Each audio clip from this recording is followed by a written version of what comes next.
Indian army Indian arm forces का सबसे बड़ा हिस्सा है, जिसमें सारे डिफेंस फोर्सेज के लगभग 80% जवान हैं। इंडियन आर्मी वर्ल्ड की दूसरी सबसे बड़ी आर्मी है, जिसमें अप्रॉक्सीमेटली 1.2 मिलियन एक्टिव ट्रूप्स हैं, यानी 12 लाख सैनिक हैं और 10 लाख के आसपास रिजर्व सैनिक हैं। आप में से कई लोगों के माइंड में ये क्वेश्चन आता होगा कि 10 लाख सैनिकों की इतनी बड़ी आर्मी कैसे काम करती होगी।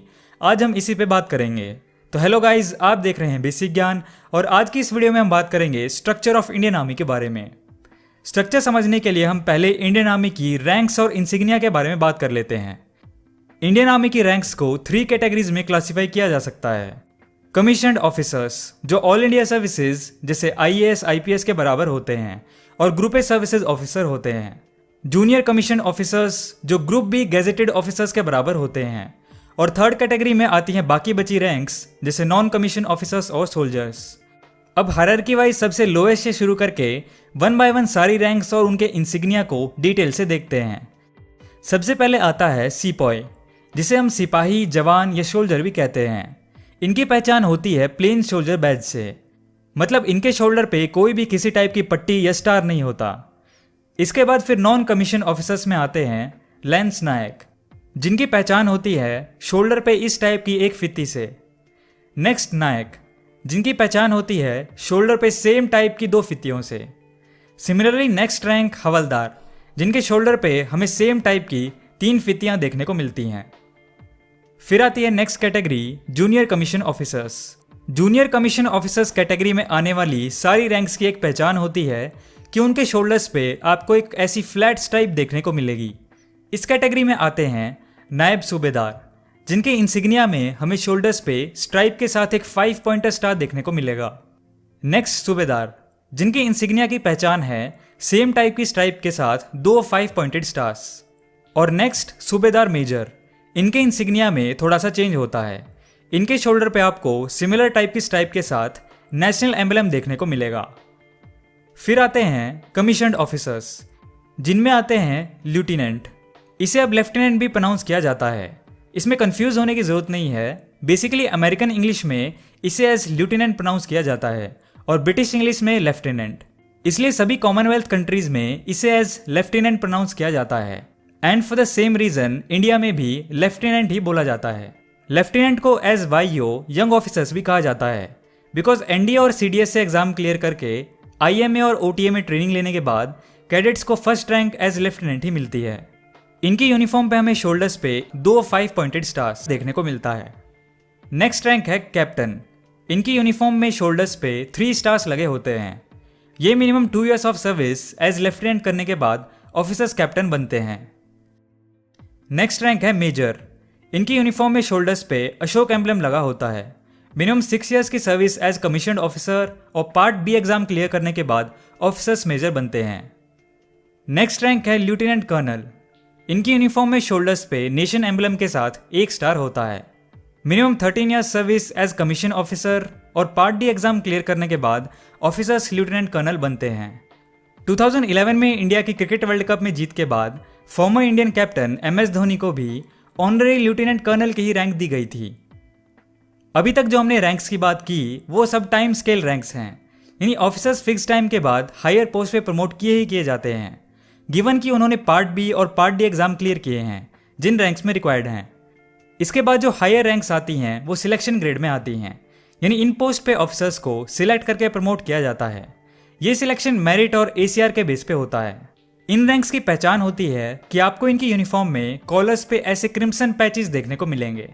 सिलेक्शन ग्रेड में रैंक आती है सबसे पहले कर्नल, जिनकी यूनिफॉर्म में शोल्डर्स पे नेशनल एम्बलम और 2 स्टार होते हैं और कॉलर्स पे crimson patches with golden breads.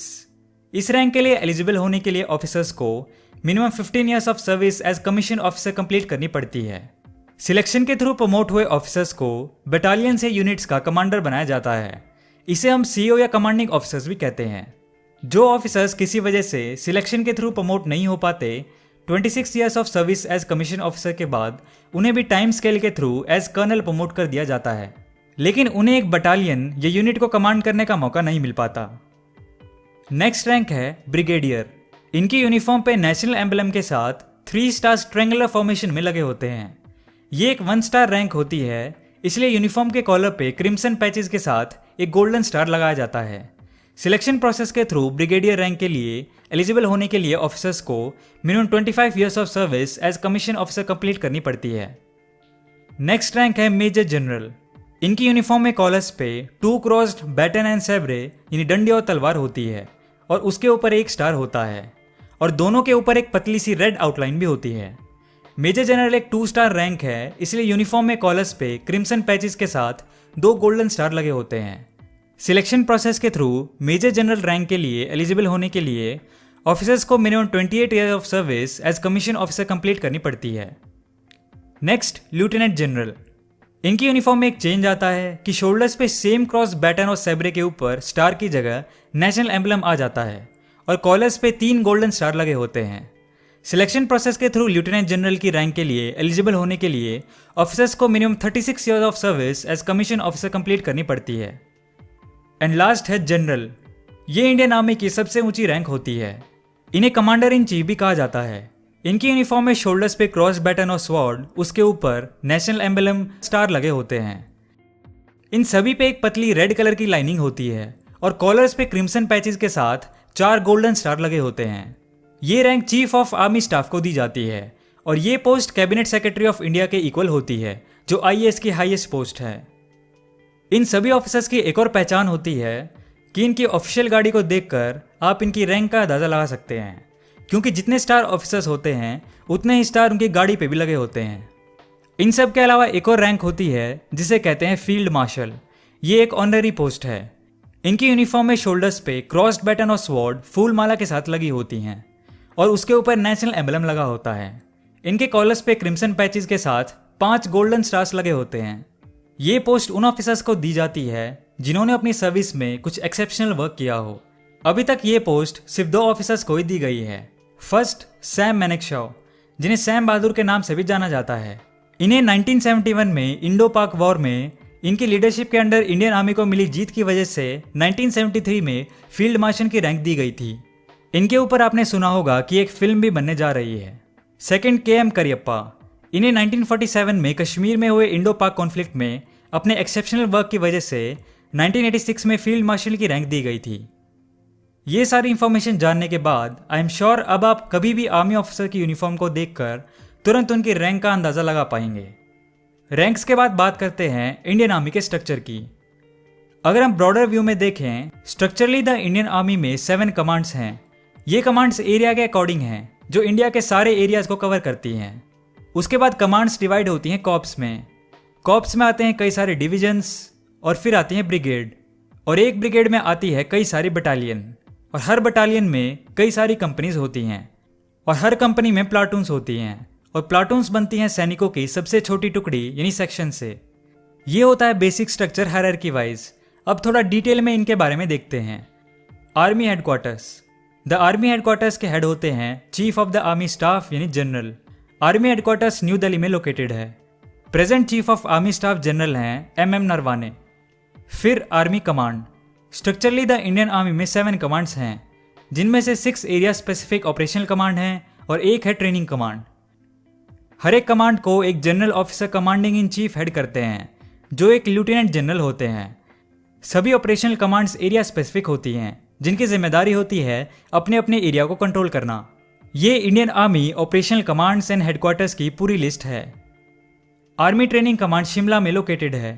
पहले ये मध्य प्रदेश में हुआ करती थी, फिर 1993 में इसे शिमला में शिफ्ट कर दिया गया।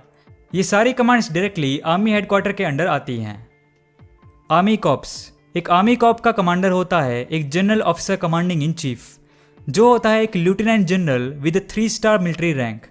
आमतौर पे एक आर्मी कॉर्प्स में 3 से 4 डिवीजन होते हैं। Next division. एक डिवीजन का हेड होता है GOC जनरल ऑफिसर कमांडिंग, जिनकी रैंक होती है मेजर जनरल। इसे ऑफिसर डिवीजन कमांडर भी कहा जाता है। आमतौर पर एक डिवीजन में 3 से 4 ब्रिगेड्स आती हैं। एट प्रेजेंट इंडियन आर्मी के पास टोटल 37 डिवीजन्स हैं, जिनमें आती हैं कई सारी rapid reorganise army plain infantry divisions, action divisions, infantry divisions, mountain divisions, armoured divisions and artillery divisions etcetera. अगला है ब्रिगेड। एक ब्रिगेड में 3 बटालियंस और साथ में सपोर्ट एलिमेंट्स होते हैं। एक ब्रिगेड का कमांडर होता है एक ब्रिगेडियर। रेगुलर ब्रिगेड्स के साथ साथ आर्मी के पास दूसरे इंडिपेंडेंट ब्रिगेड्स भी हो सकते हैं, जैसे armoured brigades, artillery brigades, infantry brigades, parachute brigade, air defence brigade and engineer brigade etcetera. Next है बटालियन। एक बटालियन को रेजिमेंट भी कहा जाता है। एक बटालियन रेजिमेंट का कमांडर होता है एक कमांडिंग ऑफिसर कर्नल रैंक का। आमतौर पर एक बटालियन या रेजिमेंट में 3 कंपनीज होती हैं और एक बटालियन इन्फेंट्री की मेन फाइटिंग यूनिट होती है। अगला है राइफल कंपनी। एक राइफल कंपनी का कमांडर एक लेफ्टिनेंट और मेजर रैंक का ऑफिसर होता है। एक राइफल कंपनी में 3 प्लाटून्स होती हैं और टोटल उसमें करीब 120 सैनिक होते हैं। Next, platoon. एक प्लाटून का कमांडर होता है प्लाटून कमांडर, जो एक जूनियर कमीशन ऑफिसर जेसीओ होता है। आमतौर पर एक प्लाटून में टोटल 32 सैनिक होते हैं। लास्ट है सेक्शन। ये इंडियन आर्मी की सबसे छोटी यूनिट होती है जिसमें 10 सैनिक होते हैं। एक सेक्शन का कमांडर होता है एक नॉन कमीशन ऑफिसर हवलदार रैंक का। तो ये था इंडियन आर्मी का स्ट्रक्चर। इस वीडियो को समराइज करें तो पहले हमने देखा कि आर्मी में कितने कैटेगरीज की रैंक होती हैं, फिर हायरार्की वाइज सारी रैंक्स की यूनिफॉर्म्स के बारे में समझा। आप अब डायरेक्टली आइडिया लगा सकते हैं कि अगर किसी ऑफिसर के शोल्डर पे फ्लैट स्ट्राइप है तो वो जूनियर कमीशन ऑफिसर है। अगर किसी ऑफिसर के कॉलर पे क्रिम्सन पैच है तो एक सिलेक्शन ग्रेड कमीशन ऑफिसर है। इन सभी पहचानों से ऑफिसर की कैटेगरीज को याद रखना आसान हो जाता है। उसके बाद हमने डिस्कस किया इंडियन आर्मी के स्ट्रक्चर के बारे में। हमने हायरार्किकल स्ट्रक्चर को टॉप से बॉटम तक समझा। मुझे यकीन है कि इस तरीके से समझने के बाद आपको आसानी से बेसिक स्ट्रक्चर के बारे में आइडिया लग गया होगा। अगर आपको लगता है कि आपके फ्रेंड्स को भी इंडियन आर्मी के बारे में ये बेसिक नॉलेज होनी चाहिए तो उनके साथ इस वीडियो को जरूर शेयर करें। दोस्तों, जल्द ही अगली वीडियो में हम बात करेंगे इंडियन पुलिस सिस्टम के स्ट्रक्चर के बारे में। तो अगर आपने बेसिक ज्ञान को अभी तक सब्सक्राइब नहीं किया है तो सब्सक्राइब करके बेल आइकन को प्रेस कर लें ताकि आपको आने वाली वीडियोस की नोटिफिकेशन मिल जाए।